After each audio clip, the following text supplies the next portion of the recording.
This is a Rogue Media Network podcast.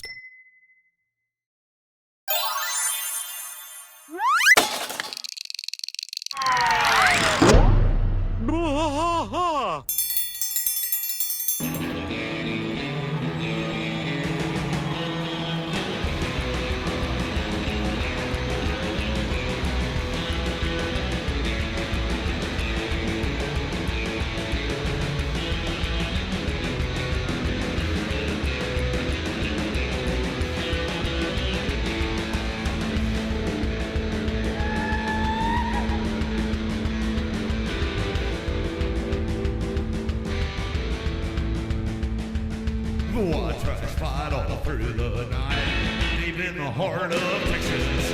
The trailer park is nice and dark, deep in the heart of Texas. Cat drinks his brew and he spits his chew, deep in the heart of Texas. The TV blares, but no one cares, deep in the heart of Texas. Here we go!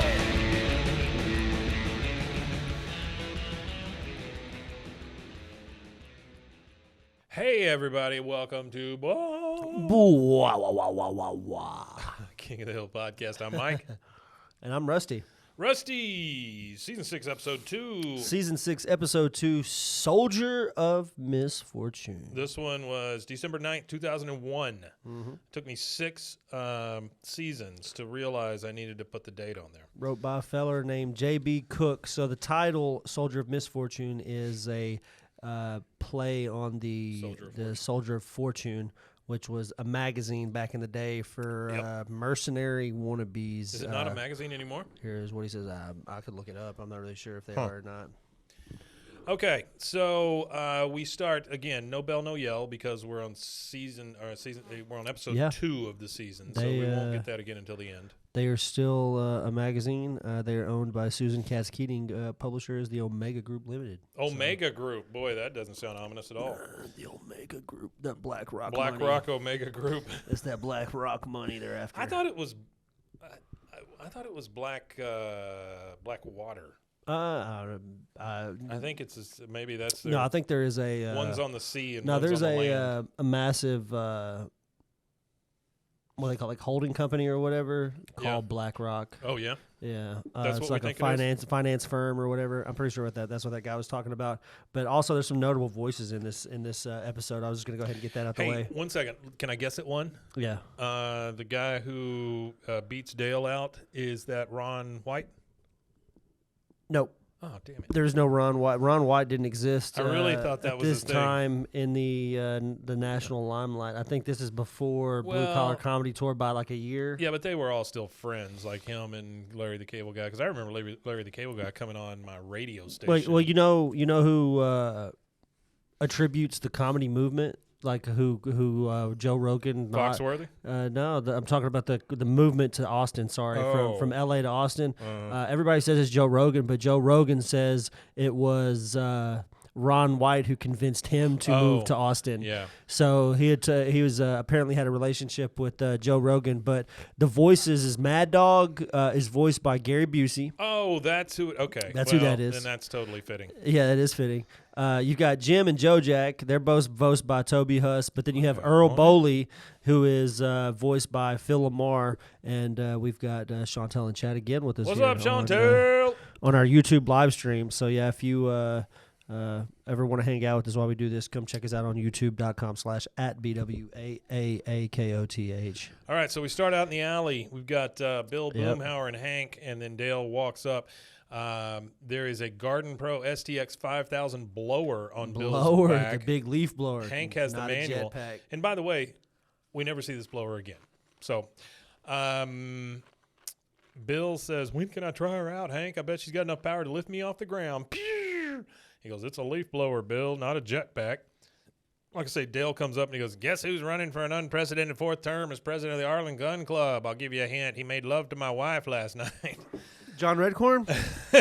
No, it's over at this point, right? Yeah. He's got a bunch of flyers in his hand. He starts trying to put them up on the fence. It just says Gribble, and it's got him holding a baby with a gun, and it says presidential candidate on the bottom of it, but it's for the gun club. "Dang it, Dale, I didn't let Bill put up a personal ad up there, and I sure as hell won't let that up." And he takes it down. We're now at the Arlen Gun Club. There is a sign there in the parking. The Arlen Glee Club. The Arlen Glee Club. It says reserved for president, and Dale pulls up in his Bug-a-Bago. Kind of hits the sign a little bit. You know that presidential thing that they do?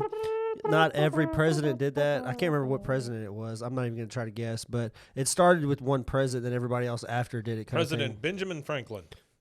Yeah, it was that guy. All right. You know, he had like a basement full of skeletons. Benjamin Franklin? Yeah, whenever they dug up his house, whenever they went to his house and after he died and all that stuff, and his historians went back to his old home Found and a all bunch this. of skeletons? Yeah, there was a bunch of bodies. I can believe that because he was probably operating on them and trying to figure out stuff because that's what he did. That was a part of it, and but by I the think way, there was some nefarious stuff there too because he had a penchant for hookers too. Before you write anything to us or put any comments on here, I do know that Benjamin Franklin was not a president. I get that. So, but we welcome your comments. All right, so Dale is in the gun club, and he's got a plate full of macaroons. He's walking around saying, macaroon, I got an entrance wound size and exit wound size. Just means they're bigger or smaller. The room is full of guys from the gun club. Jim says, Dale, every year I vote for you just to get my hands on one of your fine macaroons. You say that these days, you're going to go to jail. Yeah. Dale says, touch your macaroon. Well, in that case, Jim, take two and vote twice. The other guy said, oh, that's a good one. Everybody laughs. Dale goes up to this big guy who looks like a soldier of fortune and says, Mad Dog, Cookie? He goes, hats off, boys. It's the first lady. So he already has issue with Dale. Yeah. Not real Not a sure. fan. Yeah, not real sure where it came from. Competition. Other than just being around Dale. Well, it's probably just, in those cock-strong fraternities like gun clubs. Yeah. A lot of ego in one room. Anybody that's holding a gun's got an ego, so... when I hold guns, my ego goes through the roof. You feel powerful for whatever reason. It gives you like a weird feeling of, I get that. the ability to take Machismo. somebody's life. So I guess in that big room full of ball sweat and testosterone, Ball, sweat, I and think that's what it is. testosterone. He could it's like when two dogs kind of circle each other and then they kind of jump back and start growling. I think they've sniffed each other's ass one too many times and they know that it's not a good stank. So I saw they're on a standoff. ball sweat at Stubbs in Austin back in '94. Shout out to Ball Sweat. Yeah. Ball sweat. Okay, so he goes, if you're not going to respect the man, Mad Dog, at least respect the office. Mad Dog literally puts the gun to his own head and says, Gribble, I wouldn't vote for a clown like you if I had a gun to my head. See? They're goofy. Oh, man. One of the other guys, hey, watch your mouth, Mad Dog, while you were safely tucked away in prison. I don't think that's a thing. Safely tucked away in prison. Dale was out there kicking ass for the highest bidder. Mad Dog, yeah, right. And one of the guys says, or don't you get Soldier of Fortune in the hole? Mad Dog, of course, is like, paid ad don't mean nothing. I bought a knife from an ad in the back of that magazine, said it wouldn't break off in a man's skull. Crap. One of the other guys says, tell him, Dale, tell him about the time you assassinated a Central American dictator. Everybody is watching, and this is basically a performance that Dale is doing in That's front all of it everybody. is, yeah. He goes, again? Gladly. The Generalissimo was guarded better than a mafia don's virgin daughter. We needed the element of surprise, so me and my team showed up disguised as flower delivery men. Call back here in a minute. He answers the door thinking someone sent him a bouquet of roses, but instead he's pushing up daisies. And that's when... And that sounds like we have deep dived into the imagination of Dale Gribble there. It sounds a bit made up. Yeah, a little bit. And as he's doing his shashas, he mistakenly drops his gun. It goes off, and it hits the cash register, sending money flying everywhere. And he goes, ooh. Dale's really, trying to cover it up. He goes, yeah, that's one for the safety video. The guy says, well, I'll be danged, an accidental discharge. And then one of them says, or was there a Central American dictator hiding in the cash register? Everybody just laughs. He goes, come on, guys, lighten up. And the guy just drops the macaroons right on the ground. So in one fell swoop, Dale, all the prestige he had, all of the anything he had with these guys is gone because he dropped his gun and it went off. Accidental discharge. That's like one of the most embarrassing things you could do. Yeah, I get ads for that all the time on the internet. Vagisil. They're in an alley. Dale walks up, all three guys, and Bill says, "Anyone want a beer?" And you hear, "Yeah, sure." Read my mind. And then they hand a beer to Dale. It explodes in his face, and they blows up in his face pretty bad. They just all laugh so much. Bill, anytime Bill is making fun of you, you know you've done something wrong. Says, when you're on the wrong side of history, if it's Bill laughing That's at right. you, that's for sure. He goes, "Dale had an accidental discharge." And Dale says, "Stop laughing at me. I'm a laughing stock." Hank, "Dale, calm down. In a couple of weeks, I'm sure one of those guys will accidentally shoot off someone's toe, and that'll be it. It's all be forgotten." Yeah. He goes, "Oh, God, if that happened, I'd kiss his bloody nub." All right, now we're back at the gun club. Dale is driving back to the gun club. He basically pulls up and hits another truck that's already parked in the presidential parking, so he knows that Mad Dog's coming for him.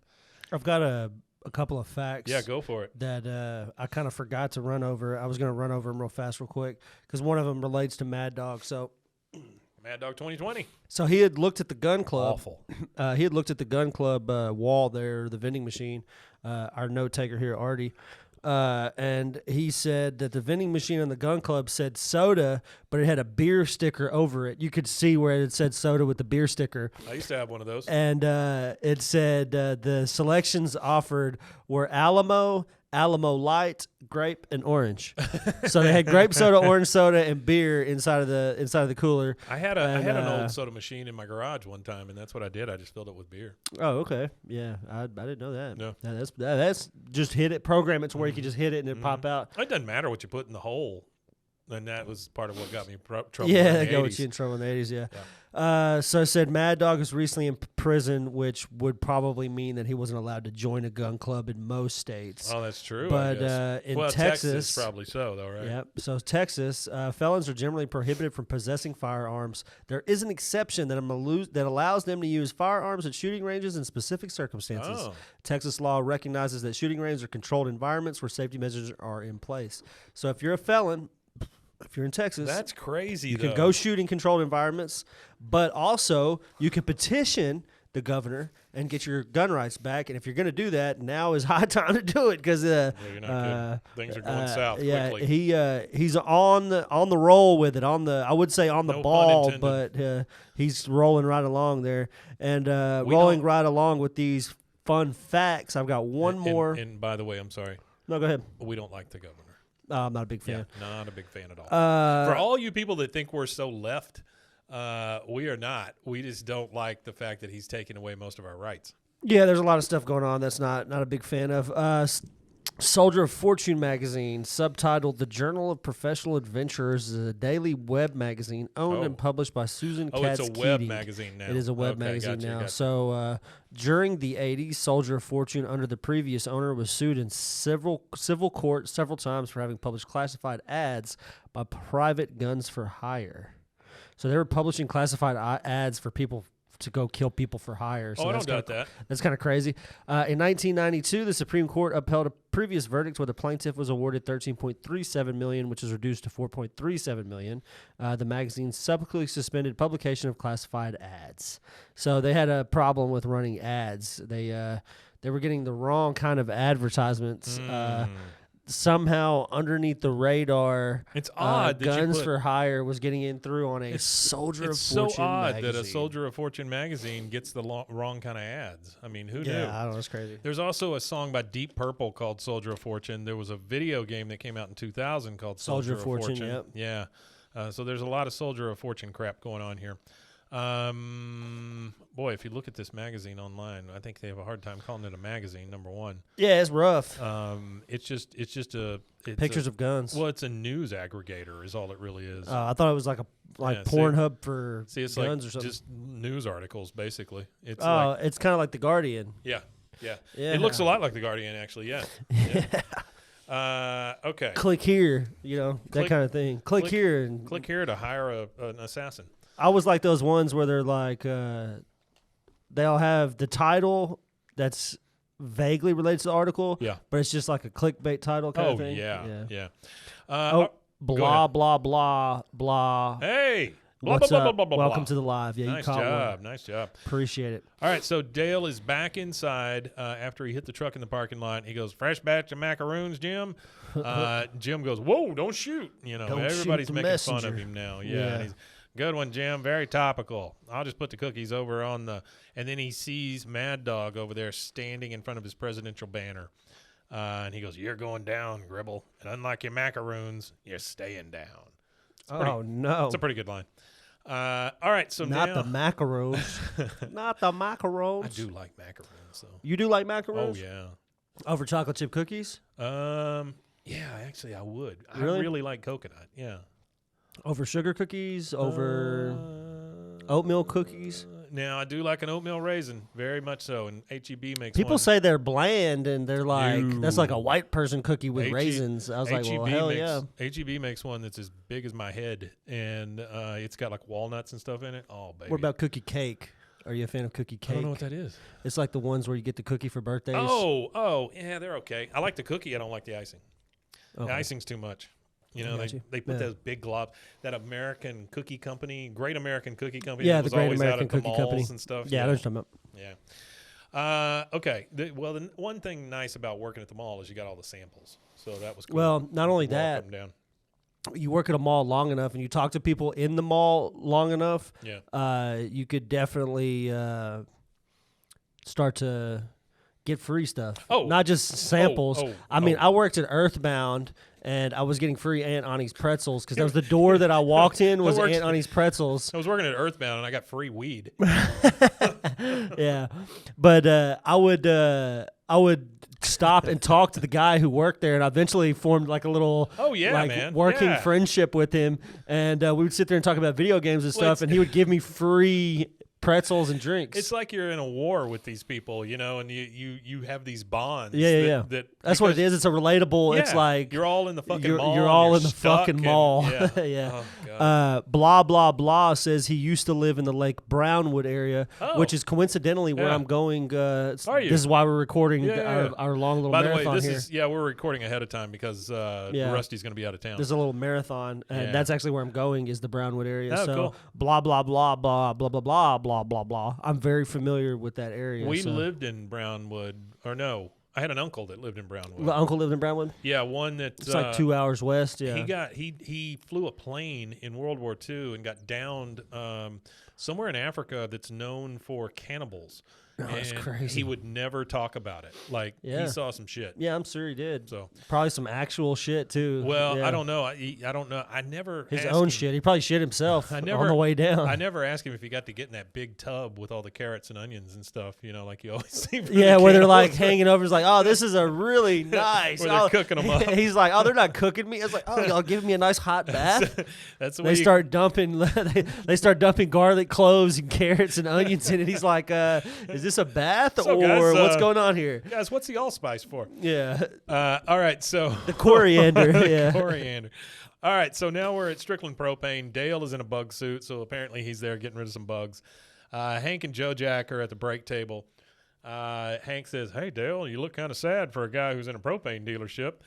I mean, that says everything you need to know about Hank Yeah. right there. If you're standing inside of a propane dealership, you immediately have to be overcome with just absolute joy. This is one of my favorite lines that Dale gives in this episode. Mad Dog's challenging me for president, and he's already got the black vote, Earl, and the gay vote, Earl. That's fantastic. Hank says, so things are going to be a little tense with Earl. You're still going to win the election. You don't understand. Me having an accidental discharge is like you giving a sales pitch for a grill and not even mentioning the convenient warming plate. Hank says, I can't even. I can't. No, God, no. Yeah, I I mean, couldn't even. he's so flabbergasted. God, yes. Mad Dog's even sent out invitations to his inauguration party. Oh no. Why did I pull my gun during the flower delivery story? Because it makes it more exciting. But now look at me. So he's messing around with stuff, and he ends up spraying Joe Jack in the face. Joe Jack gets up, Mommy, it's burning. Oh, that hurts. And he has to leave, and he bumps into the door. Dale says, I'm unfit to carry a weapon. Takes off all his I'm weapons. unfit, yeah. He takes off all his weapons and his suit. He has 2 guns. He has throwing stars. He has a knife. And then he leaves the frame. He comes back in his underwear and puts down another knife. So I'm not real sure where he pulled that one from, but he's got several knives and several guns. Yeah, I'm not sure why he is Well, carrying he's always an strapped. arsenal. He's always strapped. All right, next That's thing. more than strapped. Golly. That's true. Now, I don't know how he keeps his pants up. I guess you wear that one-piece suit, like the coveralls. And that way you can just throw them anywhere. Next thing we see is Dale on a swing in his backyard, and he's very sad. He's got his hat on, but he's still in his underwear, smoking, drinking, and crying. Yeah. Peggy is looking out the window, and she sees him and goes, how long am I going to have to look at Dale moping around in his underwear? And we see inside Hank's kitchen, and now the boys are in there rather than stand outside because they don't want to deal with Dale's crying. No, Dale's just sobbing and blubbering everywhere. She says, how long am I going to have to look at Dale in his underwear? And she goes, oh, there goes the underwear. So apparently Dale just rips off his underwear on the swing. Yeah, he don't care where he's at. Bill, I can honestly say it's the first time I've ever seen anyone as depressed as I am. It's scary. Hank says. It's scary. Hank says, They know how Hank feels, yeah. Hank says, we got to do something to help him. Boomhauer, tell you what, man, bro, chick, just you give it a little dang old puppy, man. So that's the solution. You give him a dog. I guess. Hank says, I'm not sure how that's the best solution, but we'll take it. Hank says, that's a great idea. We'll give Dale a dog. Nice work, Boomhauer. Peggy, of course, here she comes with all of her advice. I have to say, I am not wowed by the puppy idea, but here's what we do know. A gun is a penis substitute, so Dale losing the gun club presidency is like Dale losing his, and Bill says, penis? She goes, exactly. Now, how do we give Dale back his penis? By the way, they show Hank's face during this little speech, and he is super disgusted. Nah, Hank is disgusted. She goes, we anonymously answer his Soldier of Fortune ad and send him on a mission that even a moron could do. When he completes it, he will be happily back in the pathetic little bubble of self-delusion. And kudos to me for coming up with the idea. Shitty Peggy. Shitty Peggy. And actually, I'm pretty sure Artie called that one out. Yeah. Well, he actually called 2 of them out. Seems to get off getting Bill to get off shouting. I don't know. Oh, absolutely. The penis thing, creepy Peggy. Yeah. And then shitty Peggy, and then shitty Peggy, and then shitty Peggy. Yeah. We're going to start a second podcast just called Shitty Peggy. Yeah, it's going to be a hit. Next thing we see. We'll start that probably next month. Go ahead and put in all your shitty Peggy submissions to bwaaaakoth@gmail.com. Next thing we see is Dale in his robe. He's down in the basement. He's trying to shove a macaroon into his turtle's face. The turtle will not come out of his shell. He's like, macaroon? Oh, you too. And starts jamming it in there. And then the phone rings. He goes, this is Dale. Hank, of course, he calls it a disguised voice or whatever, but it's really just him kind of out loud whispering. Because it's like, yes, I'm calling about your ad. I mean, you can still tell it's Hank. He's just like breathy. He's just kind of breathy. Yeah, like Hank. Hank after he gets through jacking off and trying to order pizza. Can I get a large pepperoni? That was very satisfactory. I think I'll eat some pizza. Yeah. Oh, pepperoni. Well, we do have the bologna. I'll just go ahead and make that. So he goes, yes, I'm calling about your ad. He says, it's a sky blue Schwinn in 68% mint condition. 68% mint condition. 68%. That's like the Anchorman thing, 80% of the time. That's like buying a car and they're telling you, hey, if you buy this car, it might run. It might be okay. But it also might not. So don't shoot the messenger. Let's roll the dice. $5,000 cash. He goes, I'm calling you about your Soldier of Fortune ad. He goes, I'm paid up. My wife sent the check last week.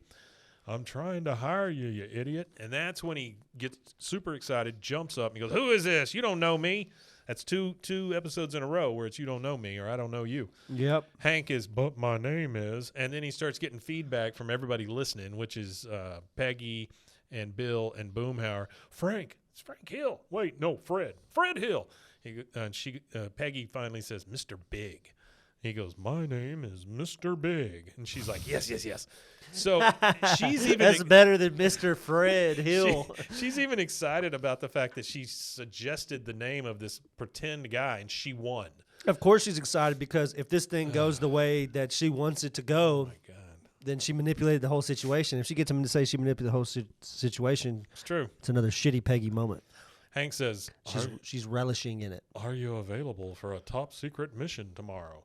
He goes, "Well, let me check my appointment book," and starts ruffling some papers. Goes, It sounded way too sultry. I'm sorry, like Hank Hill trying to be clandestine. It sounds like Hank Hill trying to have sex. "Hey, baby, I see you're wearing the hot pants." Yeah. So he goes, kidnap, coup, and he's ruffling through some papers so the guy on the phone can hear you. "Sure, I can squeeze you in." And then Hank says, "Excellent. Mr. Big is pleased. Tomorrow at 2 p.m., go to the bus station. We'll call you with further instructions." He hangs up and he goes, "Daddy's back!" And he gets up and starts dancing. He kisses his turtle square on the face because the turtle sticks his face out, and he goes, coconutty. I got a funny turtle story real quick. Go for it. So my 2-year-old knows the difference between a tortoise and a turtle. He knows the turtle is water and the tortoise is land. Oh, I didn't know that. So anytime we've been at the zoo, we got a zoo pass. Turtle is water, tortoise is land. Yeah. Okay. Yeah, It's like stalactite and stalagmite. Yeah, something like that. You know what a stalactite is? You know which one it is? It's the one on the ceiling because it hangs tight.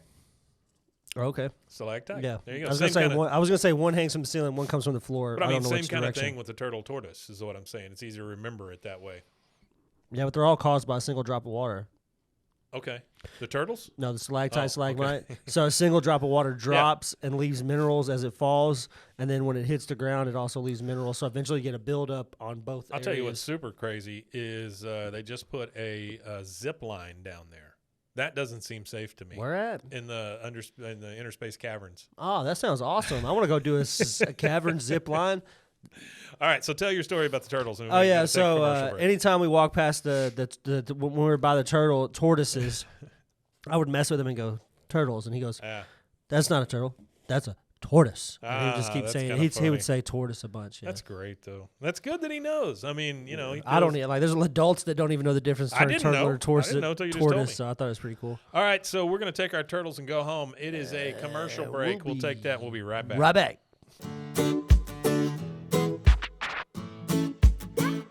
Snack Attack is a podcast about the history of your favorite snacks, candies, and treats. Each 5-minute or less episode features the history of a great snack from around the world. We'll also visit what the status of the snack is today and give you a little knowledge to lord over your friend. Snack Attack is available anywhere you get your podcast or at roguemedianetwork.com. Let's get snacking!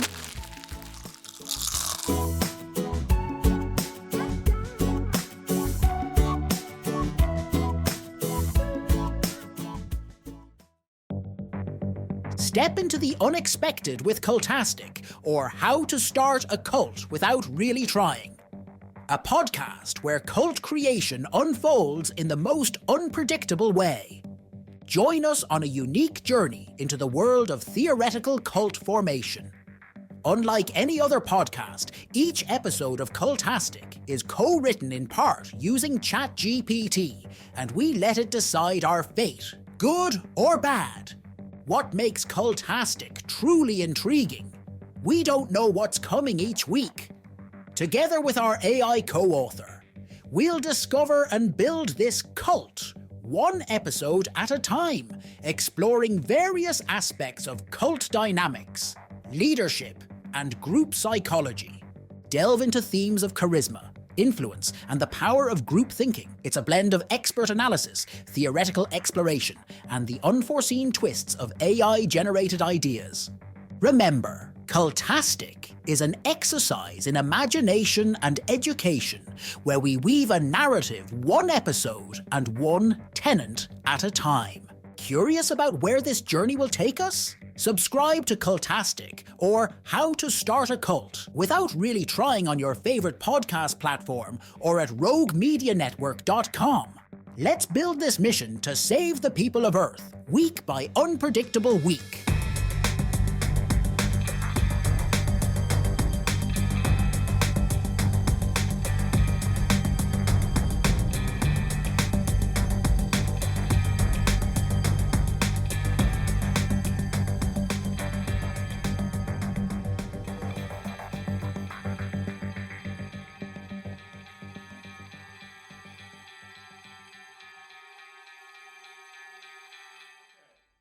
All right, and we are back. We're back. We are at the Arlen Bus Depot. Hank, Bill, and Boomhauer are in his truck watching with binoculars. They see Dale come driving up in the bug Abago. Bill says to Hank, how long have we been on the stakeout? Hank says, 3 minutes. He goes, I'm starving. We'll get a snack after. And I'm horny. I don't know why Bill felt the need to share the fact that he's horny, but it is funny. Yeah, that's a creepy Bill moment there. So Dale gets out of the Bugabago, and his phone rings, and he goes, go. And you hear, this is Mr. Big, I'll tell you what. I mean, I'll tell you what. That's not going to give him away? That gave him away. That's it. Game over. He's- Gig's up. he's- We know who you are. Put your hands up. He's reading off this clipboard, and he says, in the lobby, you'll find an aluminum briefcase under a bench. And then you hear Bill whispering, tell him to get a Twix bar from the vending machine. Take the briefcase to the skating rink across town and put it in the dumpster. Twix. And then he hangs up and goes in. The problem with Dale is Dim-witted. he makes up his own narrative, right? And so he walks in right past the silver-ass briefcase that every clandestine meeting has. And Pretty much. And he sees a businessman sit down with his leather briefcase, and he locks in on it and just says, briefcase. Yeah, briefcase. And he goes and grabs it, and then the guy says, what the hell are you doing? He goes, give it. And a fight breaks out. And then Dale, in Dale fashion, pocket sand, sha-sha, throws it in his eyes, runs out with the briefcase, and then Hank and the guys see it, and Hank says, he took the wrong briefcase. Dang it, Dale. He jumps on the bus. Then they pull out after. The phone rings again. He answers it. Dale answers it with, the Falcon has the egg. By egg, I mean briefcase. Oh, and this is Dale from the ad. He goes, Hank says, there's been a change in plans. Your new mission is to take the briefcase to the lost and found at the bus station. Dale says, wait a minute. I don't recall a change of plans being in the original plan. What exactly am I carrying in this case? Change of plans. Sorry. Hank says, I'll ask the questions around here, Gribble, and right now I don't have any. Dale, they hang up. Dale's like, it's drugs, isn't it? Well, if you want a mule, go to the pet store, Big. All the bus people look up at him. He goes, mercenary. He uses his knife to he starts digging through the briefcase. He finds a teddy bear with a tag on it that says, to Xander, happy birthday, love daddy. Daddy. And so he cuts the bear's head off and starts digging through it, and all he finds he just finds the stuffing. He goes, there's no drugs? Oh, my God, I've been set up. The phone rings again, and he goes, where are the drugs? You hear Hank, what drugs? The drugs that the drug lord will search for in each and every one of my cavities when I present him with an empty teddy bear. I can't die on my first mission. It's bad for business. He jumps off the bus and, like, tucks and rolls. So much that he's out in the middle of the thing, and Hank hits him with his truck. Yeah. He goes, thank God, Hank, someone's trying to kill me, and this time I'm not just saying that to get attention. All right, and then we go a few minutes, and Dale's sitting on the curb. The other three guys are standing around. He goes, I should have known it was too good to be true. 14 years I've been running that ad. Not one call. Then suddenly, one call. I'm being set up, but who hates me? No one. Wait, Mad Dog. But who would stand to gain from killing me? No one. Wait, Mad Dog. Mr. Big is Mad Dog. What? No. Mr. Big is not Mad Dog. Not Mad Dog. Mr. Big is not Mad Dog. It's Frank Hill. He goes. Yeah, it's Frank Hill. Watch out. He goes, oh, God, I'm a dead man. If you guys are seen with me, Mr. Big will kill you too, so get out of here. Hank, Boomhauer, you got a lot to live for. Bill, you can stay or go. Doesn't matter. Yeah, you're cool. Fuck you, Bill. We're out. He runs to Hank's truck and gets in. Oh, God. Dale, what are you doing? He goes, I'm going to kill Mr. Big before he kills us. And he drives off in Hank's truck, which that seems like you're breaking one of the 10 Commandments at that point. Yeah, you know? well, driving off in Hank's truck is I'm surprised Hank didn't call the police. Oh, no shit, yeah. Or have his buddy Jeff Boomhauer arrest him instead. But At this time, I don't think we knew that. Yeah, we don't know that yet. Bill, always following what goes on, goes, Mr. Big's going to kill us. mean, he's been there the whole friggin' Yeah. time. Yep. He's right there. All right, next thing we see, Nancy is over there gardening. She's got her big-ass floppy hat on. Big old gardening hat. Big Dale- old floppy gardener. Dale pulls up in Hank's truck. He goes, Tango! What are you You think that's what she called John Redcorn? Tango? No, a floppy gardener. The floppy. No, she called him Tylenol. Cured her Yeah. headaches. She's the only woman in the history of headaches to To have sex to when she had have one. sex when she had one. So, gentlemen, next time that she says that she has a headache, remember headaches actually relieve stress. That's right. Which relieve headaches. Get her a floppy So, ass hat. She'll want to do it all the time. Just write aspirin on your dick and go for it. Mine's long enough to say acetaminophen. That's great. Okay. I could barely get ASP on mine. He jumps out of the truck and goes, Tango! She goes, what are you talking about, Shug? 51 Tango. In the event of a hostile takeover of the gun club, resulting in a Dale-threatening situation, I flee to Costa Rica. Why do we even have these drills if you ain't going to pay attention? Next, we see a cabin in the woods. Why do we have these drills? They're drilling out here It's now. Plan 51 Tango. Area 51 Tango. It's a cabin in the woods. You see the three guys get out. There's a no trespassing sign. And Hank says, well, I don't hear any girlish screams, so either Dale's not here or he's dead. Could be dead. And there's the flyer that Bill has in his hand about Mad Dog's thing. And he goes, the invitation says we're supposed to bring chips and dip. We ain't got no chips and dip. Ain't got no chips and That's no what dip. he's really worried about. Yep. All right. Inside, there's guys playing poker. An alarm goes off. Mad Dog gets up and goes look at several monitors that are situationally placed. He's got cameras outside. He goes, trespassers. If I shoot them, I'm going to go back to jail. But He shouldn't even have a gun, let alone going back to jail for he should go back to jail for possessing a gun. He goes, if I shoot him, I can't go back to jail. But I can't not shoot him. I mean, that's just solid logic if you ask me. He is a felon with a weapon. Yeah. Ready to crash out. Y'all be careful. Boomhauer. Okay, so outside we see Boomhauer and Bill and Hank walking up to the cabin.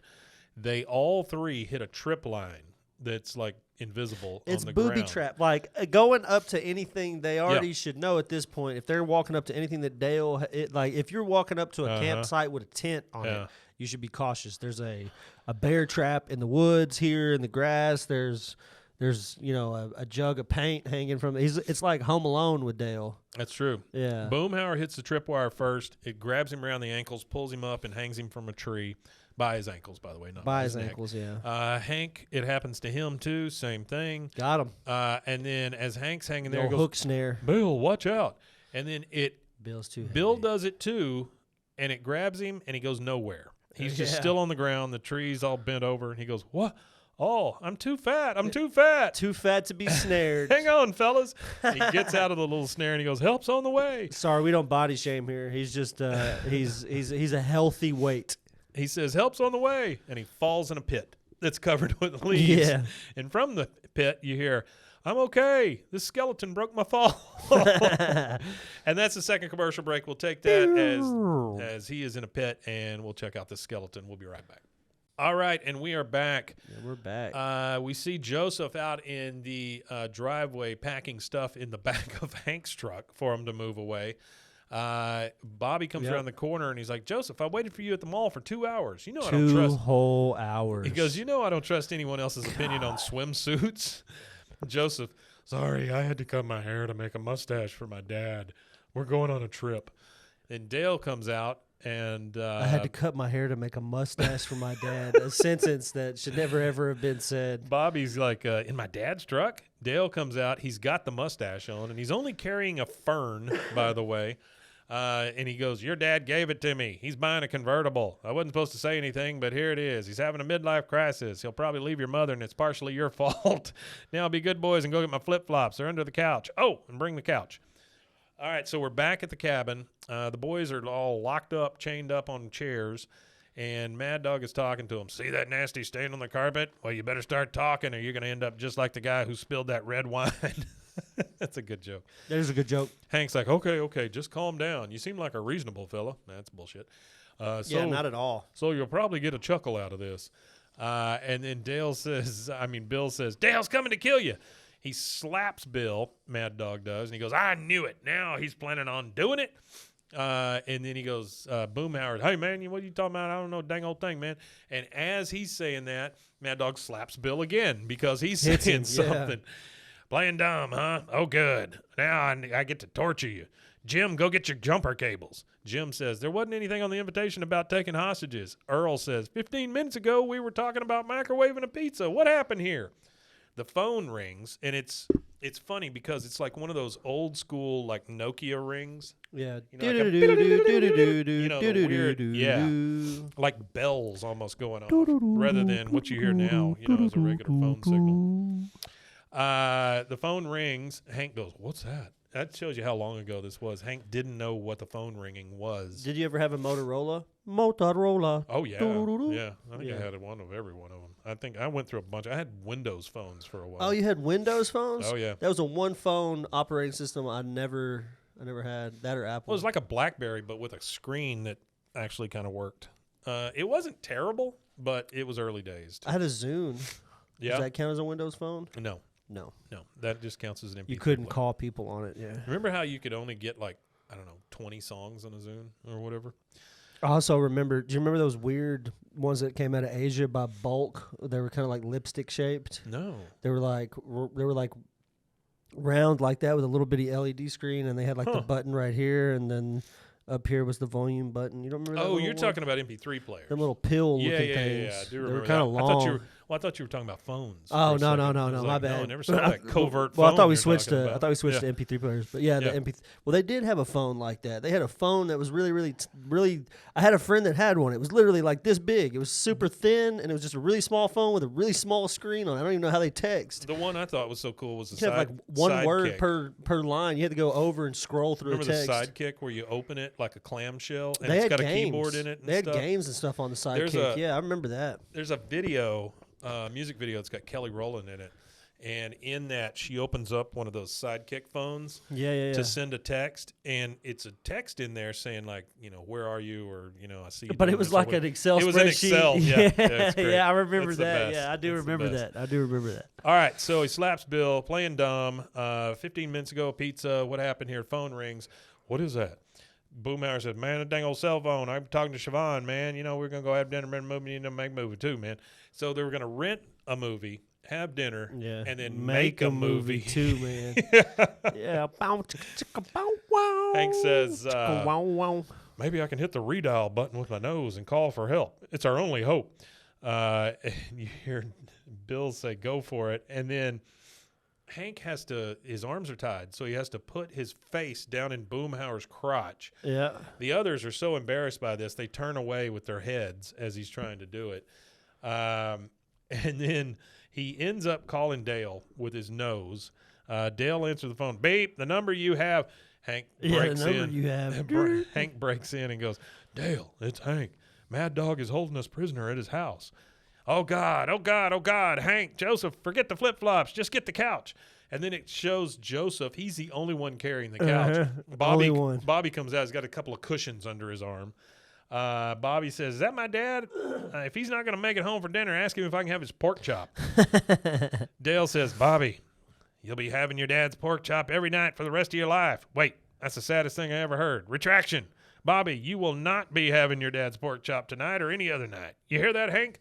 Bobby's not going to have your pork chop. Damn it, I'm on my way. And he rips off the mustache.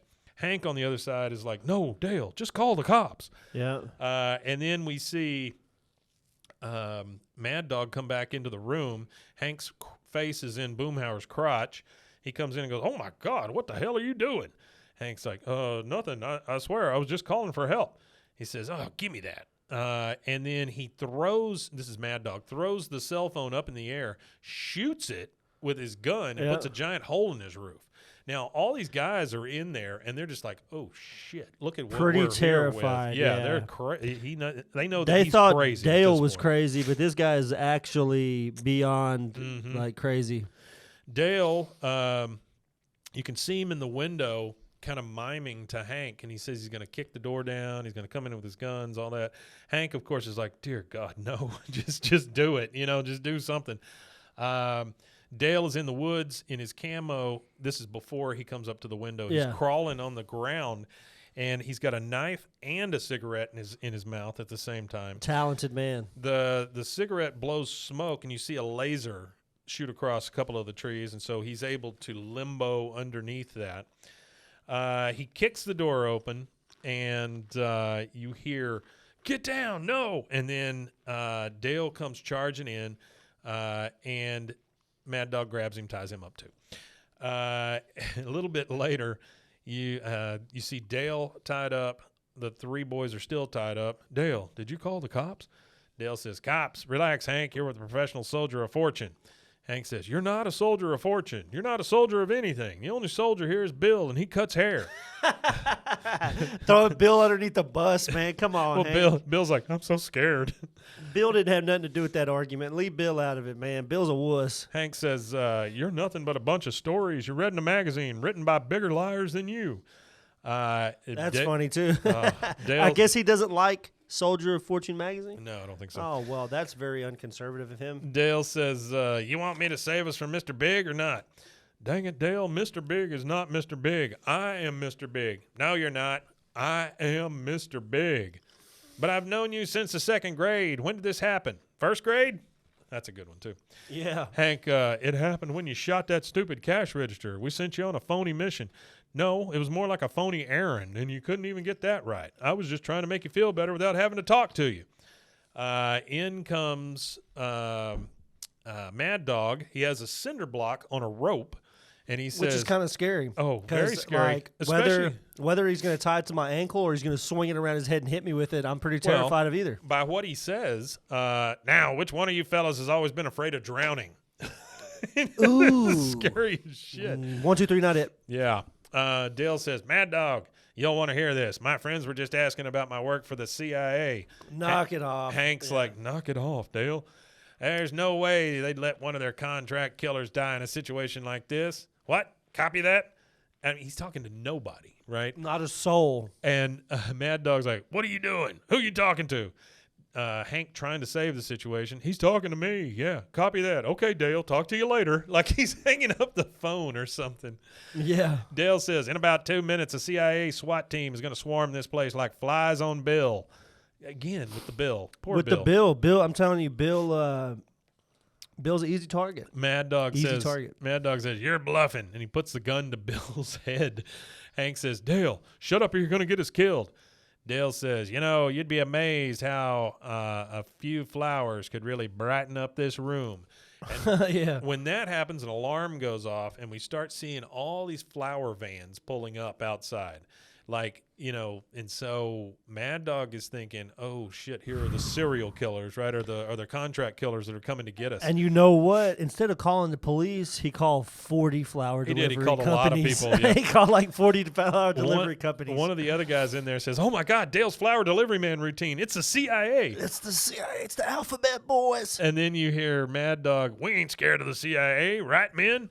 And then we see a bunch of people carrying flower boxes, and they're those long ones, right? And Big, a bunch long of vans and a flower bunch boxes. of people. He goes, "Jim, go in the kitchen and get my box of grenades. 3rd shelf behind the cake mix." Jim and Earl and these guys, they're checking out at this point. "No way, I'll have cake with you anytime, but you shoot your own feds."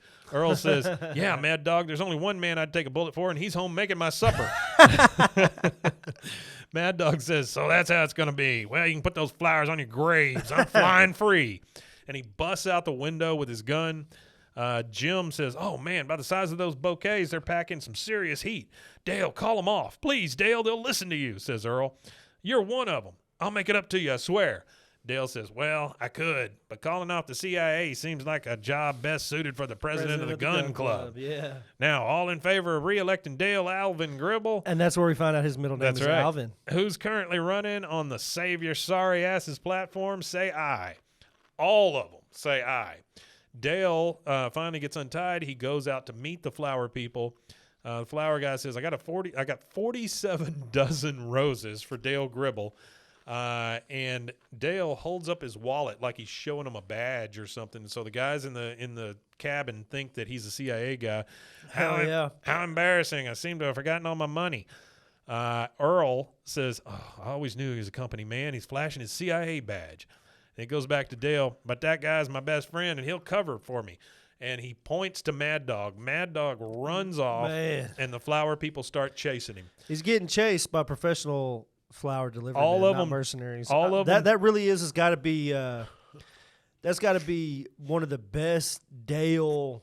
Oh, yeah, he actually followed foils. through. Yeah, he followed He was through. able to foil the threat. All the guys cheer. Earl says, holy smokes, he dropped the hammer on Mad Dog. And then Mad Dog is running. He takes out a detonator. He goes, I'll just slip away and live to fight another day. He sees all the flower vans coming in. He goes, I'll be damned if I let those jackbooted thugs put my yearbook photo all over CNN.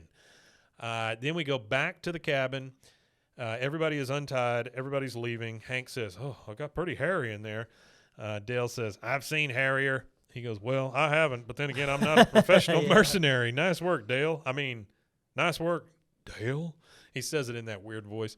And then at that point, the cabin behind them just explodes. It's on fire. It's a big explosion. Hank falls down. However, Dale is just like, no big deal. He goes, wait a minute. Did we untie Bill? Bill says, I'm okay. I just fell in the hole again. So he doesn't even know where the thing's at. All right, so we're back at the Arlen Gun Club. Earl says, one more time, Dale, tell us a story about how you saved all of us from Mad Dog.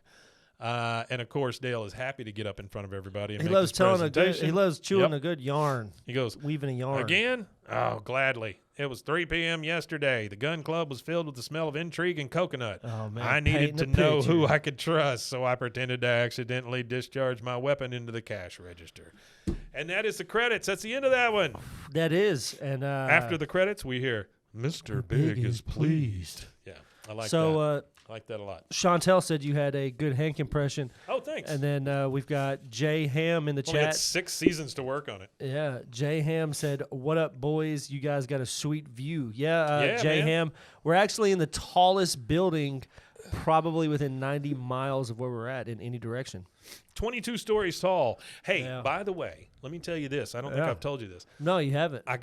You don't know what I'm going to tell you. I got to go down into the boiler room the other day. Yep, the very lowest depths. The fucking thing goes down 3 stories. It does. 3 stories. You know, it used to own it. They used to make all of their own everything: water, electricity. Listen everything. to this. There is an actual spring down there. Yeah.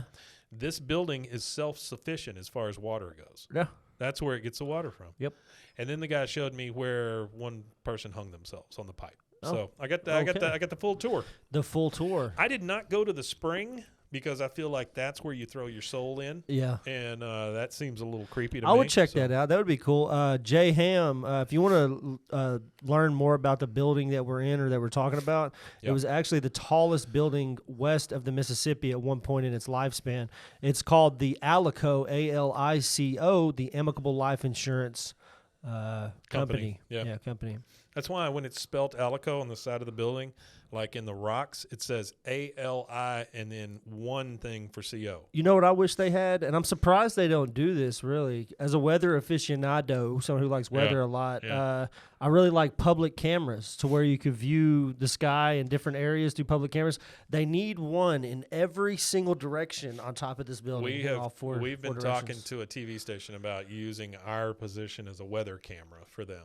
Yeah, so we'll I see what would happens. like that. Like that would be cool if you could get one and eat because you've got access to all 4 sides, right? Oh, yeah, sure. Yeah, to have a one camera on each possible side Yeah. to see all 4 angles would Well, be the awesome. thing is, at the end of the year, too, our mates in the other half of this floor are moving out, and so we'll take over the rest of the floor, and so we'll have all 4 corners of this thing be able to look out to places. Yeah. All right, and that is it. That is the end of Season 6, Episode 2, Soldier of Misfortune, originally December 9th, 2001. Originally, It's a good one. Yeah, what Dale's actually a good guy in this one, kind of. I liked it. Yeah. All right. Remember that every Monday you can see video on Spotify. You can also get the audio there, audio everywhere else that you get your podcast. In addition to YouTube, where we put the video just like this one on every Monday. And then also remember there is a Patreon set up for us, BWAAKOTH. It's a little $3 thing. It would really help us out to be able to keep the lights on and keep the views a-coming. Yep. You What can else? also check us out on YouTube at youtube.com/@BWAAAKOTH. This episode actually aired 2 weeks before you got to hear it on every other platform. That's true. And if you want to hear our stuff a little sooner You and can see hang the out live with us while we record live, you could get us on at YouTube. And as we do that, we'll get that. It'll get better. Content will get a little bit better. And Look, there's my hand. there's Mike back Kind there. of, yeah. Well, maybe one day we could get it all set up through the Yeah, I'm sure we computer can. and stuff, and Yeah. have it to Just where do a it's live feed. a live feed or whatever Do for like 'em. a StreamYard thing with OBS or something. Yeah, like just plug OBS and then plug the YouTube code or That's whatever, true. the stream code. Yeah. We could do that. Yeah, we could do that. I think that'd be fun. All right. That way everybody could see you too. Thank you Because very everybody right here said, damn, we're going to look at this ugly dude for the next hour. It's okay. You do a good job at it, and I appreciate it. I'm trying. All right. So, again, we won't be recording next weekend because Rusty's out of town. Nope. But there's content for you, so. But we did a marathon session today, so that should keep you covered for a while. Yep. And we will see you again on Friday. Yeah, we'll see you again on Friday. Look at these cool arms. You go like new. this. These are new for our mics, yeah. Yeah, you go like this. They make on it. lovely sounds, too. I like that. All right, guys. We'll see you next time. Oui, Matanye, indeed. And please stop rubbing my arm.